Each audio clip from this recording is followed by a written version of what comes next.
a few days ago, the highest paid star on television in America and therefore the world. The number one. The show has been ripping up the ratings. Yeah. There is no sensible reason why this show has been suspended, maybe cancelled. Sure. It's all about you and your private life. And there are two schools of thought. Half the people I talk to say Charlie should behave better. It doesn't reflect well on him and CBS to behave in this way. My view, for what it's worth, and I said this to you when I talked to you this morning. It's worth a lot. My view is I think you're entitled to behave how the hell you like. As long as you don't, in the old-fashioned sense, scare the horses and the children, and you turn up to work on time and you do your job in a professional way, which clearly the ratings suggest you were. I don't really get what the problem's been here. Obviously I know what your view would be, but articulate why you think this is completely wrong. Well, I mean, I can sort of understand why they felt like they had to intervene when they did. You know, it was, I think it was a Tuesday, it was during a week off, and things had been a little sideways, I'll admit that. Yeah, I was running it, burning it at both ends, and, you know, I'm not going to say it wasn't epic and I wasn't having a ball, and all those around me weren't completely enjoying the show. And yeah, we're on a rocket ship to the moon some nights, but if you do the crime, you got to do the time. So, you know, if you're an amateur and you can't show up for work or hit your marks or deliver your dialogue and do comedy when you're sideways, I mean, it's a whole different ballgame. But I am, and that's never been an issue.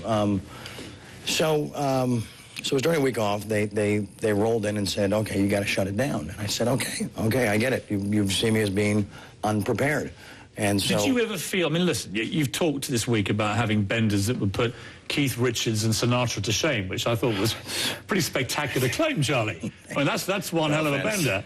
Yeah, thank you. But again, I would reserve your right to lead your life how the hell you like. The big question, it seems to me, in terms of your contractual obligation to CBS is, did you turn up on the set late? Were you badly behaved on the set? Did you let people down? Were you unprofessional? Well, yeah, I was late a couple days when we were just practicing, when it was just rehearsal. I never cost the production or the show or the studio or the network any money as far as missing a show or missing a day. That was a money day. There's 2 money days during the week, and I've never missed one. Well, there's been a couple days where I had to pull the audience just because of personal stuff or divorce or a divorce, and so, you know, like that. But I just never really understood what the big deal about, you know, missing a day of practice, because I know, you know, I do 177 shows.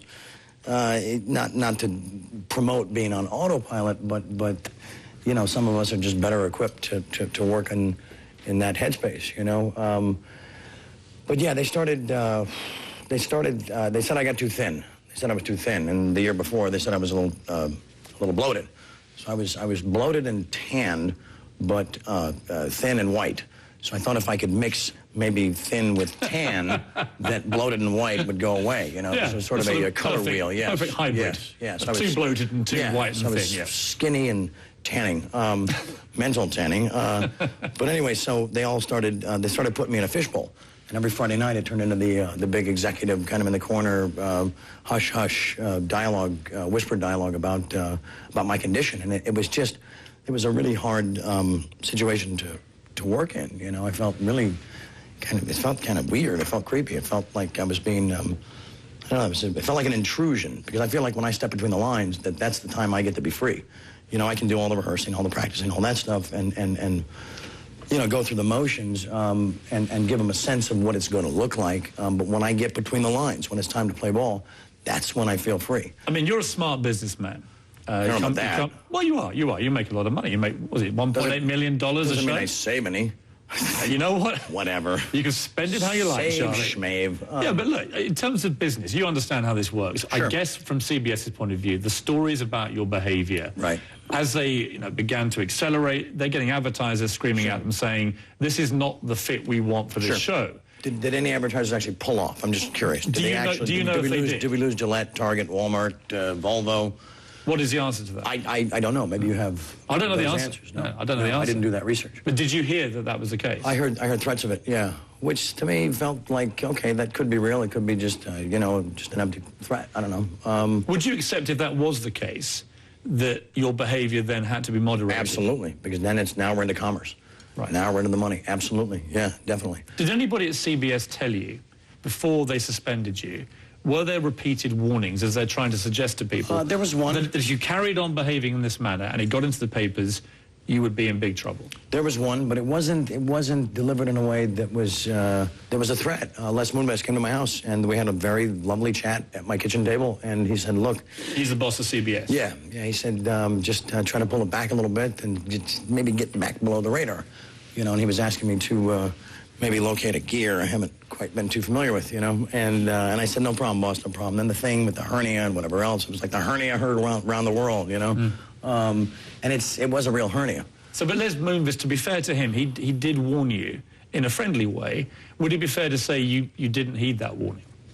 Well, my hernia didn't heed that warning. I mean, come on, let's talk the facts, you know. You're not going to blame your hernia for all this. No. That was, I'll own that. Yeah, and I guess I wound up in a hospital. Whatever. Anyway. But is it a whatever? My point, I guess, from their point of view, is they've given you a warning. He's the boss of the network. Good point. And he's saying... I'll own that, sure. Yeah, he's got a valid point then afterwards to say, Charlie, we had a deal.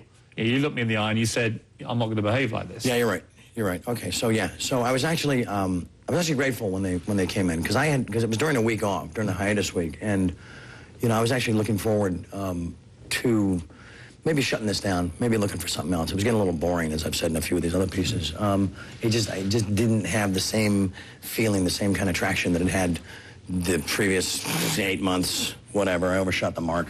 Literally woke up and it was Christmas. What are you gonna do? Didn't buy any gifts either.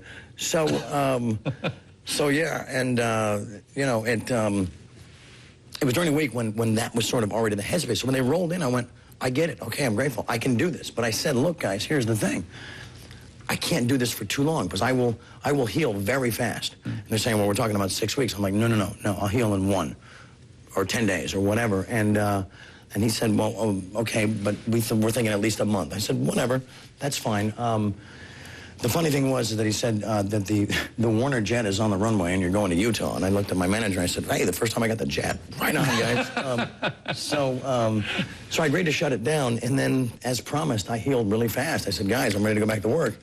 And you based that healing claim on previous experience? Well, yeah. I mean, I've been, you know, a veteran of these wars, a veteran of the unspeakable at times, and so, yeah, I just knew how to do it, and what I didn't know was going to happen was this epiphanous sort of re-energized awakening with a whole new set of powers, a whole new set of focus. But do you believe there's a slight hypocrisy here in the sense we're in Hollywood? Right. If you were in a rock band in Hollywood, this kind of behavior would be not only accepted, it would be encouraged because it's part of the brand of the rock band. Right. You know, you seem to be leading a rock star life, and if you were Keith Richards or Mick Jagger, no one would bat an eyelid. Right. It's the fact that you're in a network show. Sure. Which absolutely. Carries with it. I mean, do you accept it carries responsibilities which are different? Absolutely does, yeah. So do you believe, when you're being critical of yourself, Charlie, and this is, I suppose, a key part of this, when you look at your own behavior, do you feel slightly ashamed by some of it? Do you wish you hadn't gone down certain pathways in the last few months? I think it's a waste of time because I can't change it. You know, I tell people that are sort of, you know, glued to their past, if you can walk back there and bring me a souvenir from that moment when your father locked you in the closet, then bring it to me. Bring me the ashtray from his office with that burning Swisher Sweet in it. You can't. The moment's over. It doesn't exist. We got to get into right here, right now. Do you believe that there was a subliminal plot at CBS that they wanted to get rid of you? Wow. You mean like a conspiracy? Possibly. Damn, we should probably go to a commercial.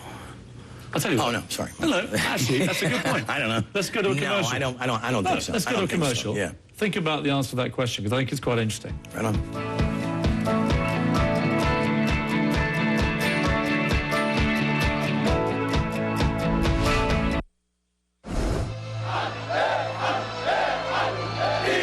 Protesters, bloggers, and rappers.